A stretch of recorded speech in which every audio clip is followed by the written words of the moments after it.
안녕하세요. 오만사입니다.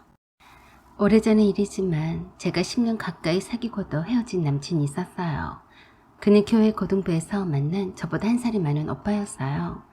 사실 중등부 때부터 알게 되었지만 그 오빠를 좋아하게 된 것은 고등부 때부터였습니다.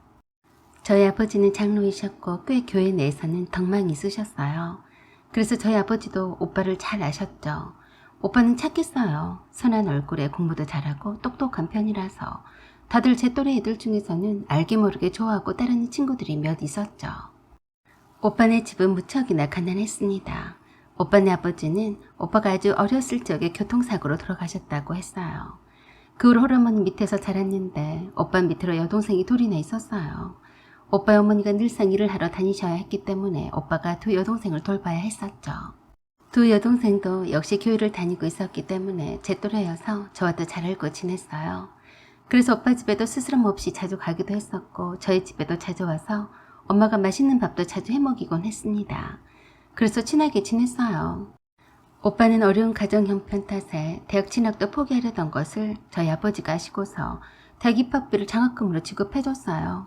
그런 인연으로 의대 지망생이 제 남동생이 공부도 한 번씩 봐주곤 했기 때문에 저희 집에는 자주 왕래를 하게 되었어요. 그러면서 제가 대학에 입학하면서부터 가까워지게 되었어요. 오빠의 어머니는 쉬는 날도 없이 일만 하러 다니셔서 교회에 나오지는 않았어요. 하지만 저희 집에서 오빠네를 많이 돕고 있는 사실은 잘 알고 있었죠. 오빠는 늘 돈에 허덕이면서 살았기 때문에 학교 수업이 끝난 후에는 알바를 여러 탕을 뛰었습니다. 오빠의 어머니가 저라 열심히 일을 하셔도 두 여동생 학비와 생활비를 대기는 빠듯했거든요. 남들은 공부에만 매진해도 장학금을 받을까 말까 하는데 생활비를 벌어내느라 늘 바빴어요. 그런 그가 몹시도 가여웠고 행여나 장학금을 못 받게 될까 봐서 전전긍긍해하는 모습이 안타깝기만 했어요. 남들은 대학 재학 중에 고시 준비도 하고 취업 준비도 하면서 스펙 쌓기에 돌입하는데 오빠는 늘 돈 벌어 하루하루 살아가기 바쁘더라고요. 오빠는 그에 대한 스트레스가 이만저만이 아니었어요. 의대 진학하고 싶은 마음은 현실적으로 물 건너갔고 약사라도 되고 싶어 했는데 그마저 포기하려고 했습니다. 그래서 제가 학비에 생활비를 대줄 테니 하라고 졸랐어요. 오빠, 우리 부모님은 아직 오빠랑 사귀는 줄은 잘 모르셔. 오빠가 약사가 되면 다 좋은 거잖아. 내가 번 돈으로 오빠가 공부에만 집중하도록 해. 알바 같은 거 하지 말고, 알았지?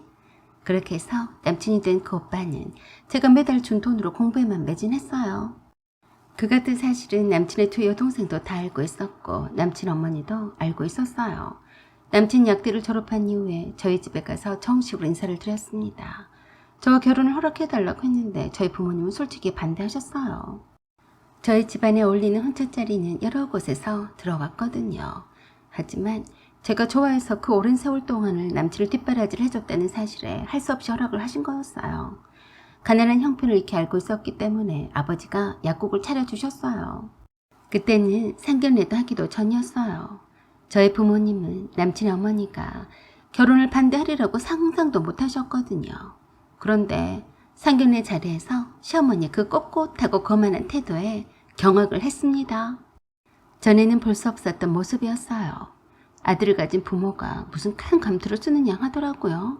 자기 아들이 잘나서 마냥 퍼주고 잘해주는 줄로 착각하는가 싶더라고요. 내가 소연 양을 오랫동안 봐와서 며느리 까물은 손색이 없다는 것은 잘 압니다만 그래도 사람 욕심이 그게 아니더군요. 저희 어머니가 그러는 남친의 어머니에게 그랬어요.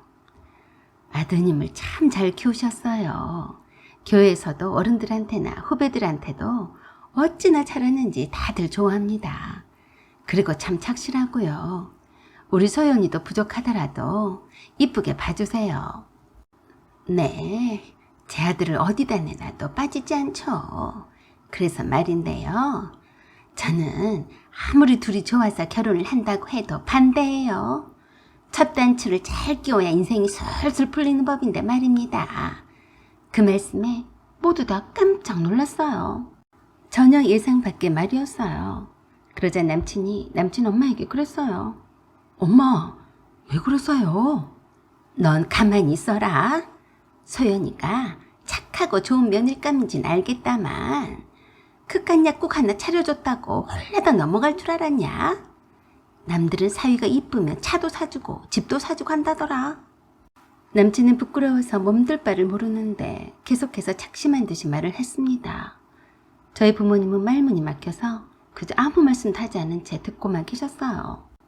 제가 다른 사람들에게 들어보니까 약사는 부부 약사가 최고라고 합디다. 소연이는 약사도 아니고 내 아들과 결혼을 하게 되면 내 아들이 번 돈으로 먹고 살 텐데 신혼집이나 제가 살 집은 적어도 해줄 줄 알았어요. 제가 굳이 약사들 덕보려고 그러는 거는 아니에요. 그 말씀에 남친이 못 참고 남친 엄마에게 그랬어요. 엄마가 거지예요? 지금 여기가 어떤 자리인데 이렇게 함부로 말씀을 하세요. 장인어른, 장모님 정말 죄송합니다. 사과드릴게요. 그러자 아버지가 남친에게 그랬어요. 어허, 그러는 거 아니네. 어머니 말씀이 아직 끝나지 않았네. 그러자 완전히 쐐기를 받겠다는 듯이 남친 엄마가 그랬어요. 딸 자식도 자식인데 저희 집이 없이 사는 집안이라고 해서 대충 해서 보낼 생각은 하지 마세요. 잘 아시다시피 저희 집은 가난해서 신혼집도 못 해주고 결혼식 비용도 남들만큼 해줄 형편이 안 됩니다. 아이고 머리야, 없이 산 게 자랑인가. 철이도 당당하게 말하는지 추잡스럽더라고요. 그동안 없던 정도 다 떨어진 것 같았습니다. 그래서 저희 어머니가 말씀을 하셨어요. 그래서 결혼식 비용이랑 신혼집이랑 다 저희가 해와야 한다는 말씀이세요? 다소 불쾌한 표정으로 말씀을 하셨는데 남친의 어머니가 아주 못마땅하다는 듯이 그러시더라고요. 제가 그걸 꼭 제 입으로 말해야 되겠어요? 생각을 해보세요.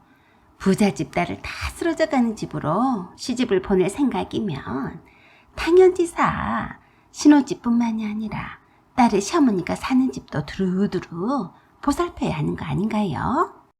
저와 남친은 너무 창피하고 어이가 없어서 고개를 못 들 지경이었어요.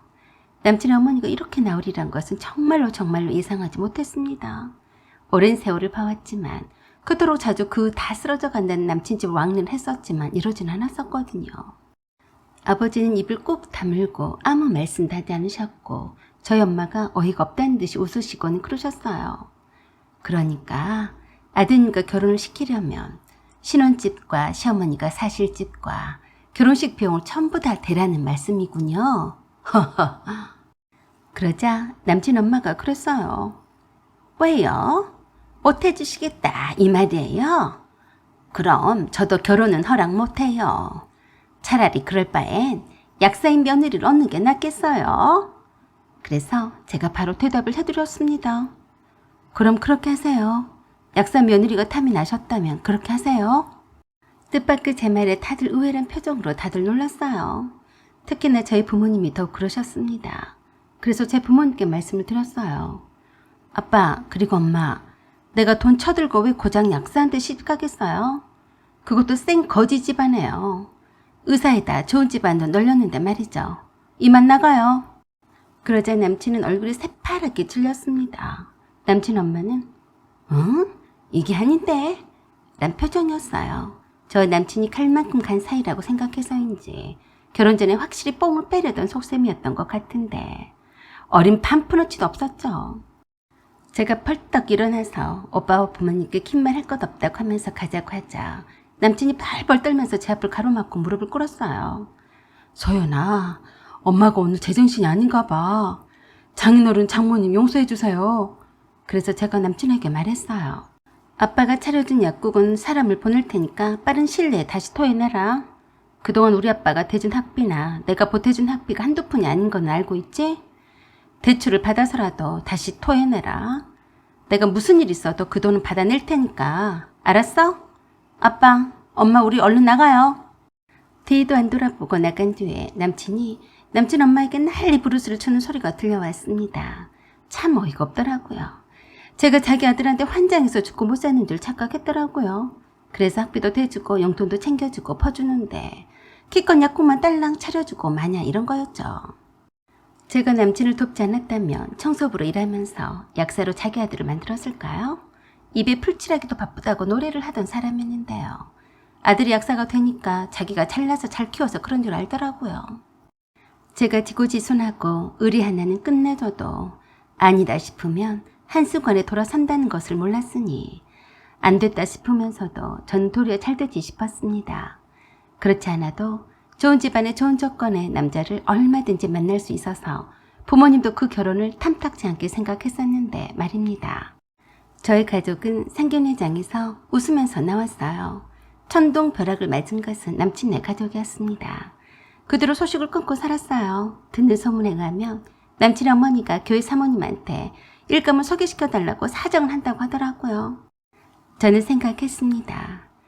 그 나이에도 아직까지도 청소부 일을 하시나? 약사 며느리를 아직 못 들였나 보네. 약사도 약사 나름이지. 그렇게 들이대는 가난쟁이 약사를 누가 얼마나 좋아할까? 사람은 고마운 줄 알아야 하고 자기 분수를 알아야 하는 법인데 그걸 모르니 그 청소부 팔자는 벗어나기 힘들겠다는 생각을 했습니다. 사연은 여기까지입니다. 구독과 좋아요 부탁드려요. 감사합니다.